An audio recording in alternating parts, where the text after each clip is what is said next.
माननीय अध्यक्ष महोदय, ये ग्लोबल इन्वेस्टर्स मीट अपने आप में एक तरह का एक नई शुरुआत थी हिमाचल प्रदेश में प्राइवेट सेक्टर की इन्वेस्टमेंट को अट्रैक्ट करने के लिए।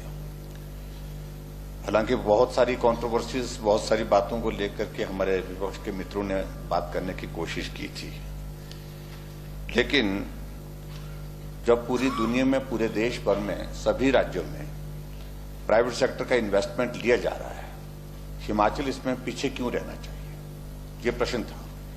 और इसलिए हमने कदम उठाया। हमें मालूम था कि इसमें बहुत सारी बातें उठेंगी और बहुत सारी बातें करेंगे। और जैसा माननीय मंत्री जी ने उत्तर दिया कि हमने ग्लोबल इन्वेस्टर्स का मीट का आयोजन किया और उसके साथ साथ में हमने रोड शो भी किए, क्योंकि तभी संभव हो पाएगा। मैं आपके माध्यम से माननीय मंत्री जी से जानना चाह रहा हूं कि जो हमारी जो ग्राउंड ब्रेकिंग जो उसमें हुई थी, वो दो फेजेस में हुई थी। और ये पर्टिकुलरली इसमें जो प्रश्न तो धर्मशाला से संबंधित है, क्योंकि प्रश्न धर्मशाला की ग्लोबल इन्वेस्टर मीट का किया, लेकिन पार्ट तो उसका ही था, वो सेकंड पार्ट भी उसका ही था। और मैं समझता हूं कि 228 उद्योगों में कुल 9,366 लोगों को रोजगार मिलना एक अच्छी शुरुआत है ये हिमाचल प्रदेश में, रोजगार की दृष्टि से भी और उसके बाद उसके साथ साथ में प्राइवेट सेक्टर के इन्वेस्टमेंट के लिए। Supplementary please. मैं आपसे ये जानना चाह रहा हूं कि जो हमने धर्मशाला में ग्लोबल इन्वेस्टर्स मीट की थी, उसमें 13,600 करोड़ रुपए की हमारी ग्राउंड ब्रेकिंग फर्स्ट फेज में हुई थी। और जो उसके बाद जब प्राइम मिनिस्टर आए थे तो उसमें PSUs भी इसमें इंक्लूड किए थे हमने, लेकिन उसमें इन्वेस्टमेंट हमारी ग्राउंड ब्रेकिंग जो है वो लगभग 28,000 करोड़ रुपए की। जो सेकंड फेज की जो है, सेकंड फेज और फर्स्ट फेज की दोनों को मिला करके जो ग्राउंड ब्रेकिंग हुई है, उसमें क्या प्रगति हम ये जानना चाहते हैं। और उसमें कितना जो इन्वेस्टमेंट आया।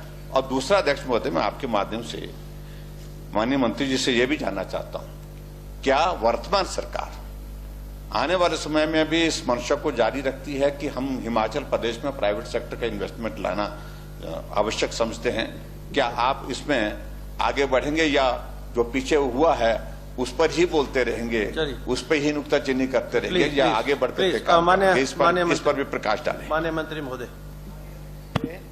मैंने तो जो इन्होंने किया है, मैंने तो कोई टिक्का टिप्पणी नहीं की उसकी, और मैंने तो ये कहा है कि हर स्टेट गवर्नमेंट करती है, वो आपने भी किया है ना। वो मैंने तो ऐसा कुछ भी नहीं किया, कहा है।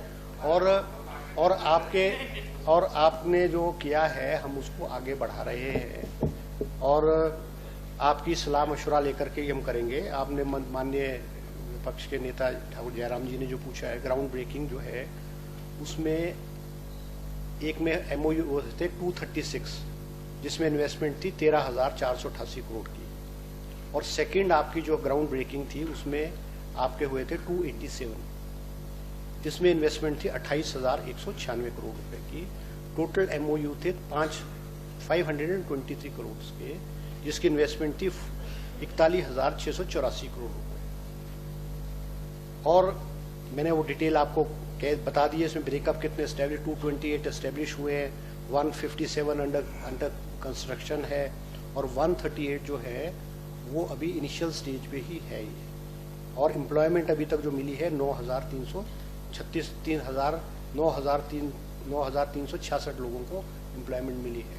ठीक है, आप ये तो इट इज़ नॉट, ये आपने नहीं किया, ये हर स्टेट गवर्नमेंट का लक्ष्य होता है अपनी प्रोग्राम्स और पॉलिसी को प्रचार और प्रसार करने का होता है। आपने किया है, अच्छा कदम उठाया, आपने इन्वेस्टमेंट आई है, हम आपकी आलोचना नहीं कर रहे हैं।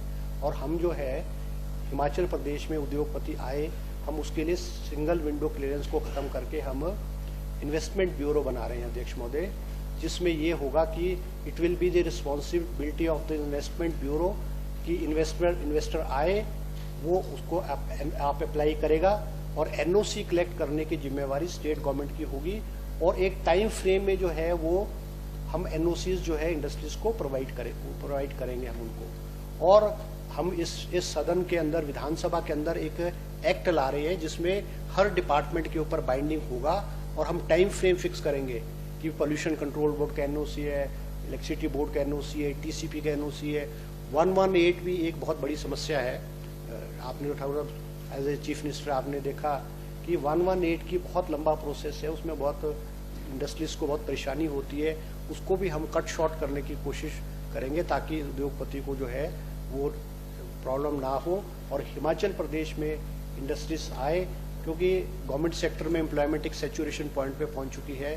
प्राइवेट इन्वेस्टमेंट को हम हिमाचल प्रदेश में लाएंगे तो हमको नौकरियां भी मिलेंगी हमारे नौजवानों को, और हमको इन टर्म्स ऑफ रेवेन्यू भी जो है वो हिमाचल प्रदेश में जो है मिलेगा। Thank you. Good. Very exhaustive reply. Next question, double. अब क्या बचा? इतनी exhaustive reply. Next question, 331. माननीय सदस्य श्री अनिल शर्मा.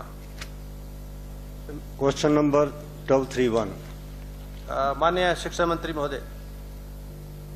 अध्यक्ष महोदय, प्रश्न संख्या 331 सूचना सभा पटल पर रख दी गई है। माननीय सदस्य श्री अनिल शर्मा जी।